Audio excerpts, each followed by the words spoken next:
আচ্ছা বলেন তো 10/2 এটা সমান সমান আমরা লিখতে পারি 5, 9/3 সমান সমান 3। কিন্তু 10কে শূন্য দিয়ে ভাগ করলে অথবা 9কে শূন্য দিয়ে ভাগ করলে আসলে উত্তরটা কত আসে? তো এটির উত্তর আসলে আমাদের অজানা, এটি হচ্ছে ইনফিনিটি বা অসীম।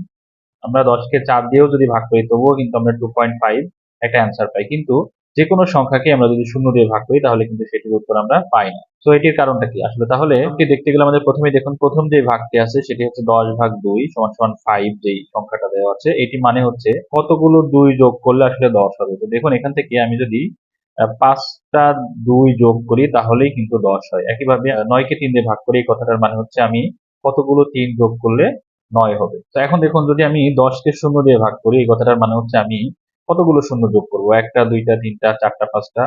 আমি অসীম সংখ্যক শূন্য যোগ করলেও কিন্তু 10 সংখ্যাটা পাবো না।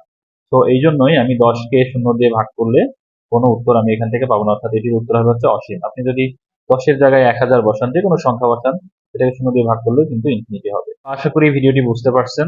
এখন আপনাদের প্রশ্ন হচ্ছে যেকোনো সংখ্যা, যেমন ধরুন 20কে যদি আমরা শূন্য দিয়ে গুণ করি তাহলে উত্তরটা হচ্ছে শূন্য। এটি আসলে কেন হয়? আশা করি উত্তরটি কমেন্টে লিখবেন এবং ভিডিওটি ভালো লাগলে অবশ্যই পেজটিকে ফলো দিয়ে রাখবেন এবং চ্যানেলটিকে সাবস্ক্রাইব করে আমাদের পাশে থাকবেন। তো ধন্যবাদ সবাইকে।